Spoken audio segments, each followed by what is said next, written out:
So if you're new to the growing world, this is an 1885 Werner, the mother of the world record 2,702 pound pumpkin grown in Italy. All right, I bought this at an auction at bigpumpkins.com. They have auctions every winter. You can support the clubs. They raise money for prize money for like Nut Tree, California, in Oregon. They have way offs all over the world. Spain, Europe, they're all over. And you support a club. You go and you purchase pumpkin seeds, and the money goes to support the clubs, nonprofit clubs that are creating competition money for the growers to give an incentive. It's not about the money. We love to grow. We love the passion. It's bragging rights. But hey, it's always nice. Hey, I can win a couple $1,000, help pay for your supplies. All right, along with the bragging rights. So hey, check that out. And that's what it's all about, and tell you about the $450 seed.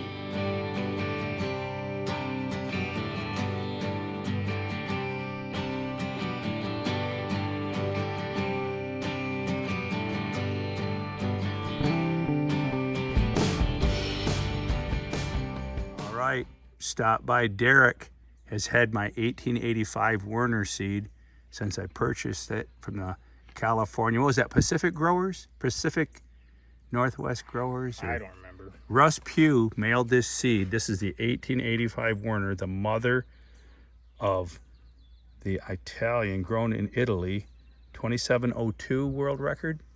Yes, and I'm not going to try to pronounce the man's name because I butcher American names. We're not even going to think about trying to butcher somebody from Italy, or is it Italy?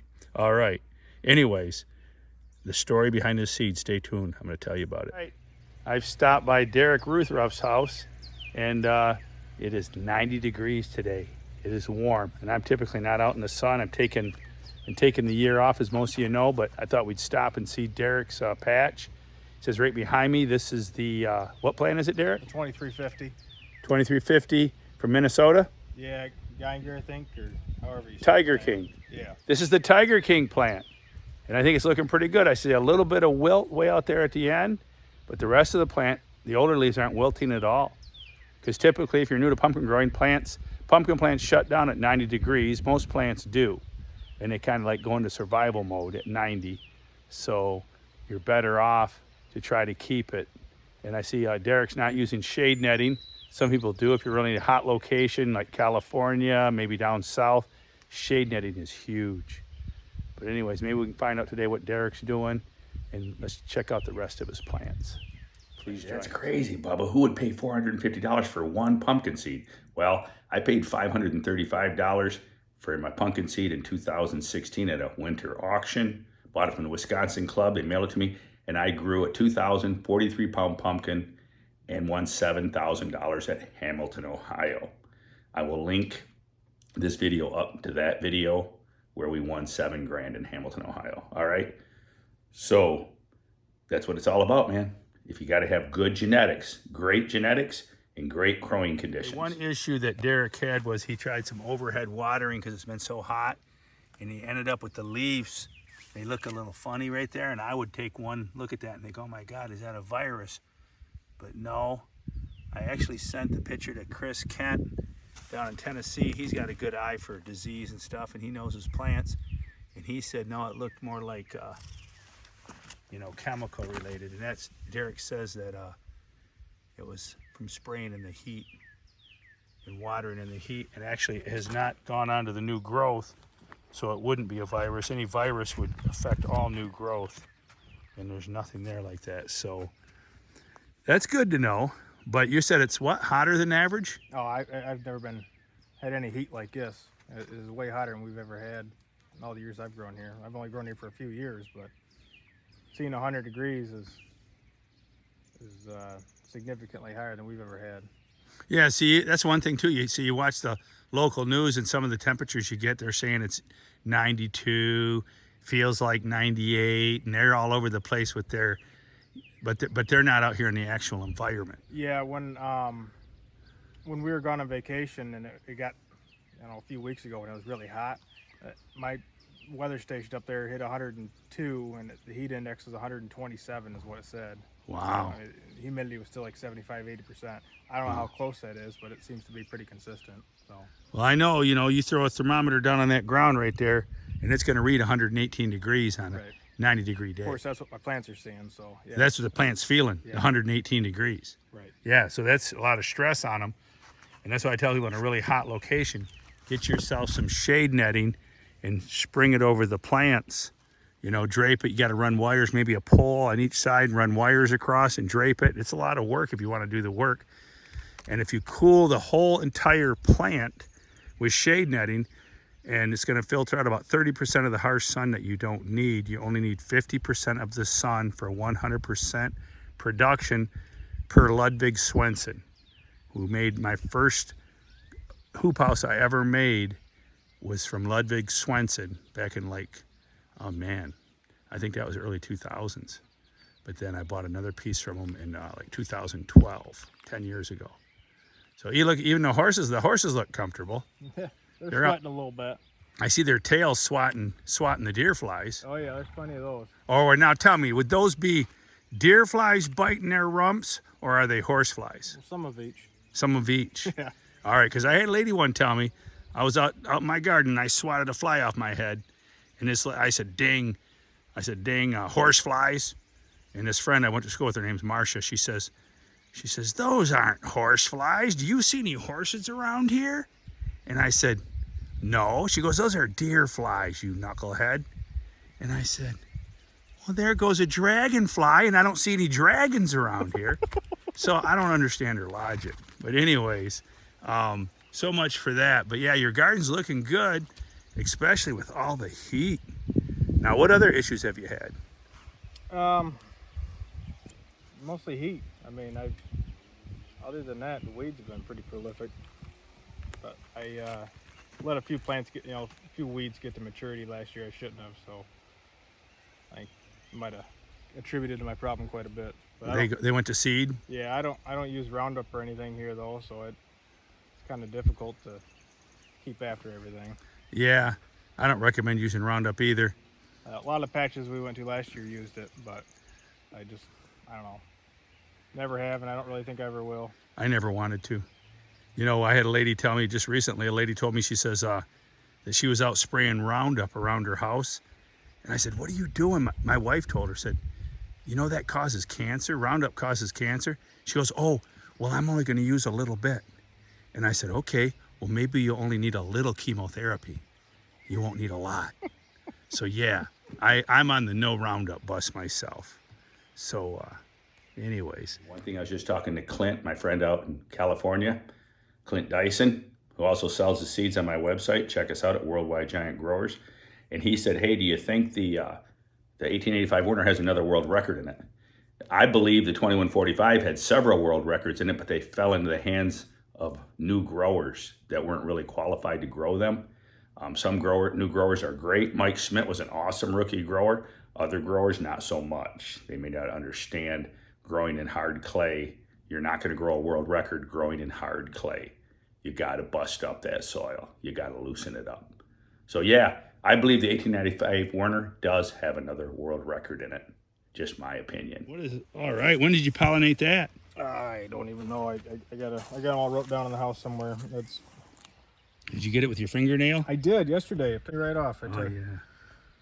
And I also cracked that secondary that was on it. So.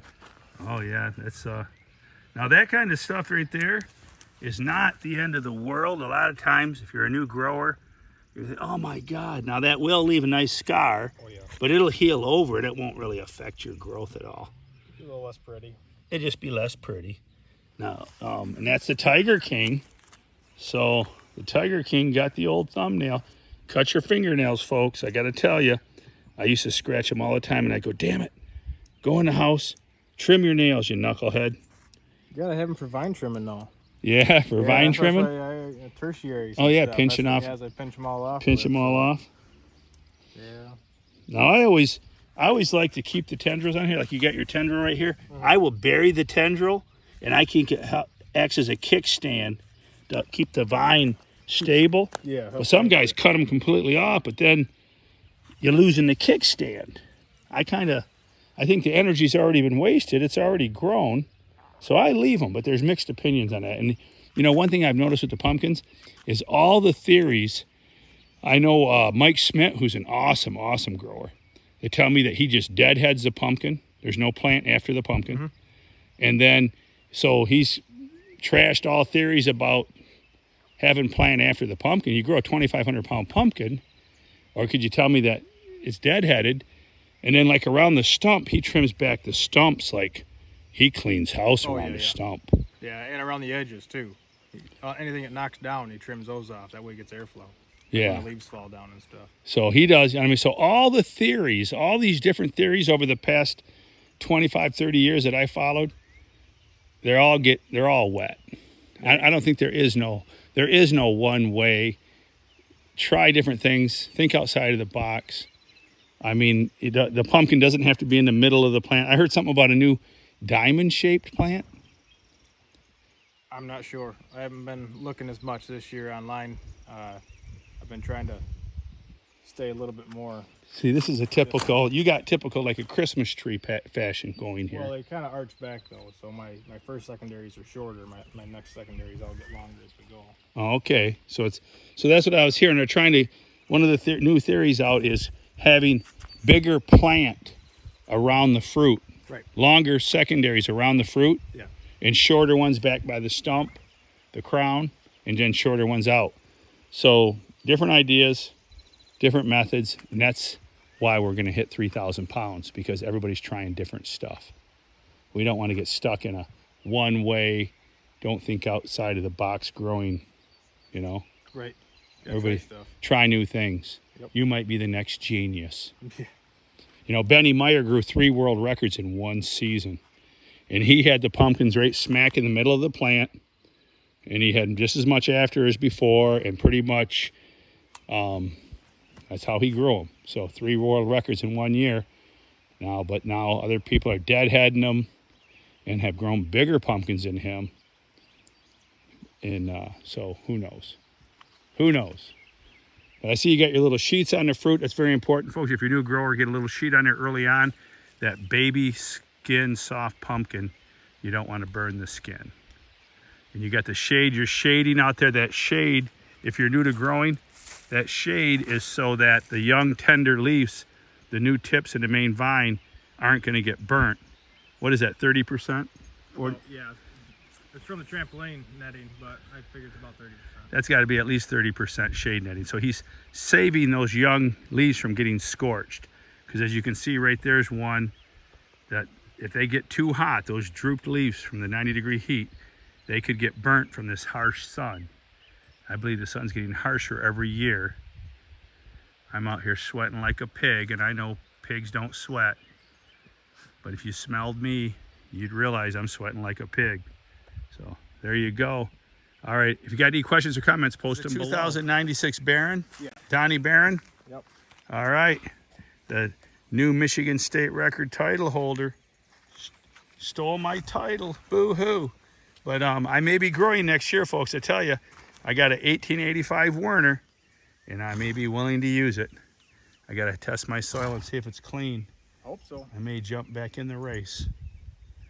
So once you love it, it's hard to walk away once you love it. But I am enjoying the year off. I am enjoying it. It's kind of nice taking a break. Well, but my pick for the year, I got to tell you, Derek, my pick for the year, besides the 1885 Werner, would not surprise me if that outdoes the world record this year, is the 2365 Andy Wolf. I'm predicting that to be a hot seed. I bought a couple of them. I got them stashed at home in the freezer.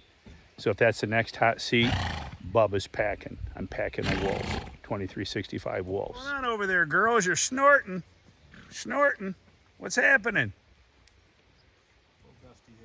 A little dusty. The allergies getting you? You guys need fertilizers this summer, go see Ron Wallace at Wallace Organic Wonders. Ron's a great guy. Ron and Pap, classy guys.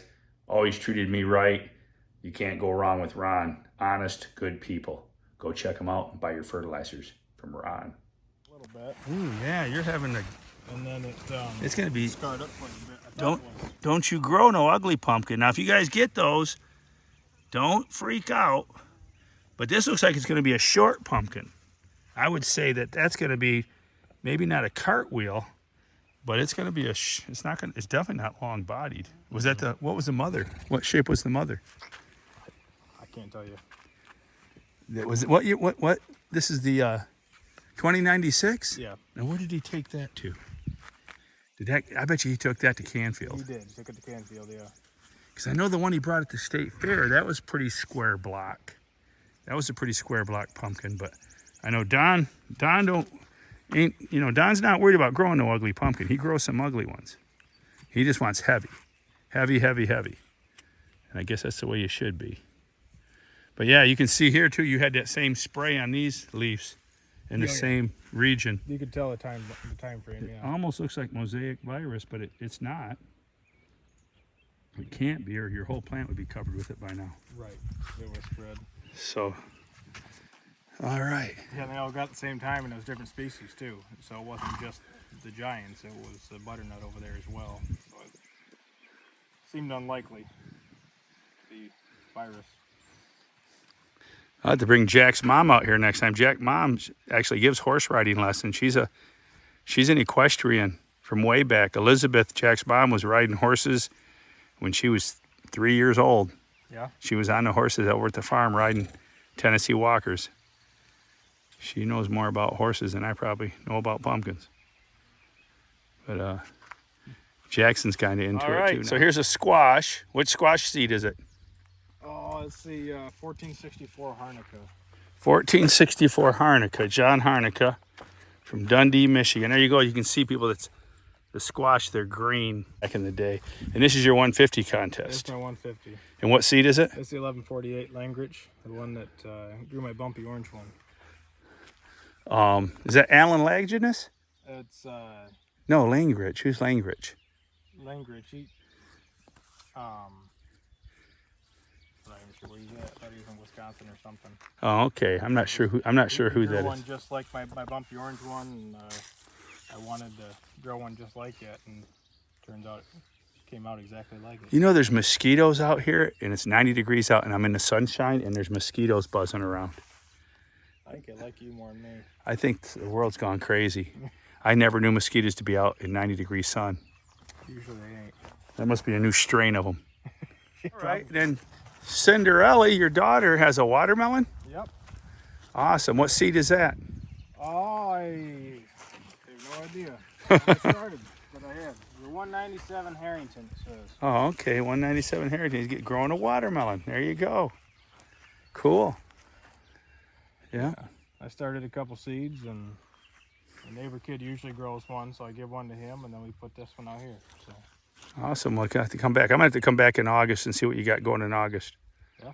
So we'll check it out. Sun, we're standing in the shade, and the temperature has dropped 20 degrees. I can feel the difference, 20 degrees. It's amazing.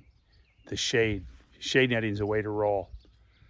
All right, and I want to tell you right now, I want to tell you the story about Frank Mudd, why I sent my pumpkin seeds to Derek, and I did not trust my wife to receive the seeds from California. I believe that was the Pacific Northwest. It's somewhere in that area. Pacific Northwest auction. I bought the pumpkin seed for $450, and I told Russ, I was headed to Lakeland, Florida last winter, and I told Russ Pugh, Russ, ship that seed to Derek Ruthruff.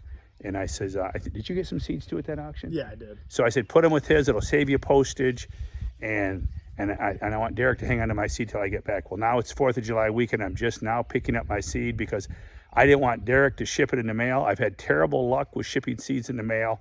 One time I got a package of seeds, and there was a tire track on the envelope, and the seeds were busted up inside. And I'm like, okay, no. So Derek, I trusted a pumpkin grower with my seeds, not my wife, because I'll tell you the story about Frank Mudd. Frank Mudd down in Kentucky. I went down to a growing seminar, and Frank told this story like in 2011 in Richmond, Kentucky, that he had all of his watermelon seeds set out on a table in bowls, like 6 different bowls. Okay? And he had, of course, he knew which ones were which. They were labeled. Well, he came back home later, and his wife had dumped all the watermelon seeds into one bowl.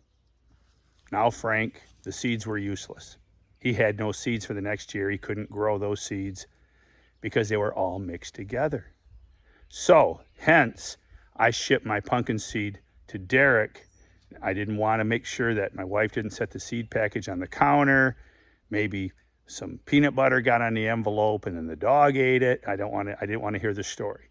So my 1885 Werner is safe. It was safe. I want to thank you, Derek. Thank you very much for guarding my 1885 Werner. And I'm hoping it'll see soil in 2023 at my new location. All right, so join us for that. All right, I hope you like the videos. Turn your notifications, subscribe to the channel. Remember, keep them growing.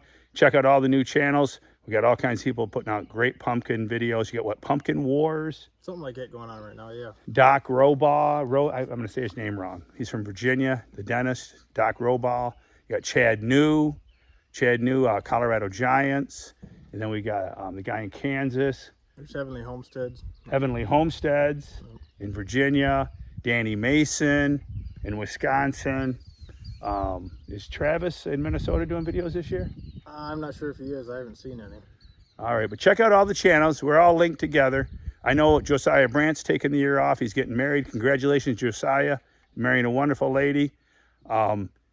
Also, Mike Schmidt. I know he's not making videos this year. I don't know if he's growing or not, but I don't see any videos up. But I'm sure he'll be back next year. So anyways, all right, you guys, keep them growing. And remember, keep it a secret, but go tell a friend. Hey, thanks for joining us today. I hope you enjoyed the video. If you did, turn on your notifications, subscribe to the channel, and join us for more pumpkin videos. It's July. We didn't have a lot to show you on the plans. Come back this August. In August, we're going to show you some tours. I might even make it down to Jeff Thiel's. I was invited down there to do a video. Other places I've been invited, I'm going to try to make it. Can't guarantee it. It depends on where the world's headed. We don't know what the world's going to do next week. So if everything's smooth and everything goes well, I'm going to do some pumpkin patch tours in August. So please join us.